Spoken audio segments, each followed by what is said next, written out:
C'est facile de travailler sur la douleur. Je travaille sur la douleur que si j'ai un cadre médical. Sinon, je ne travaille pas sur la douleur. Sans cadre médical, la personne a mal au bras, vous intervenez, vous enlevez la douleur, il va se bousiller le bras. C'est un signal d'alarme, la douleur. Donc vous l'enlevez que si vous êtes sûr du cadre dans lequel vous travaillez. Dès qu'il y a douleur, le corps ne fait pas les choses au hasard. Le corps vous réagit, l'inconscient s'exprime à travers le corps. Et il réagit pour vous protéger. Donc dès qu'il y a une douleur, quelque chose, c'est un signal d'alarme. Médecin en premier. S'il n'y a rien, on peut travailler. Ou si le médecin, au milieu hospitalier par exemple,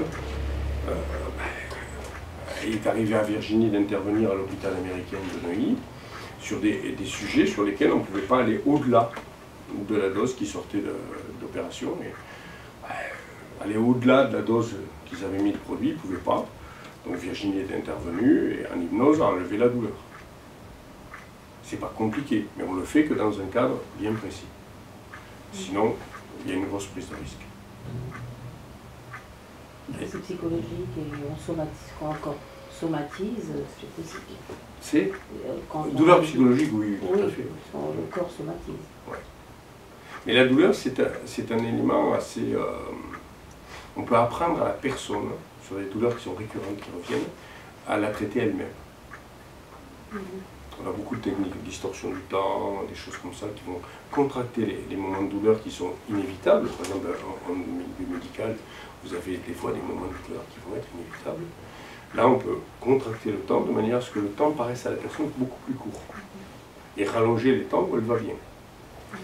Et puis on peut lui apprendre à enlever la douleur ou à diminuer. En dentisterie, on fait plutôt des analgésies que des anesthésies, et c'est suffisant pour la dentisterie. La personne sentira le toucher, mais ne sentira pas la douleur. Alors ça reste impressionnant, mais parce qu'on va le calmer par autre chose. Et quand on n'a pas le choix, en dentisterie, c'est ce qu'on fait. L'analgésie suffisante. En Nantes, par exemple, ils font les coloscopies sous hypnose et avec une technique d'hypnose qui est très légère. Une des techniques que vous apprenez les premiers jours. Le souvenir agréable, c'est la technique d'hypnose que vous apprenez les premiers jours. C'est très puissant. L'hypnose est un outil extrêmement puissant. Il n'y a pas besoin de techniques sophistiquées pour faire ce type de travail-là.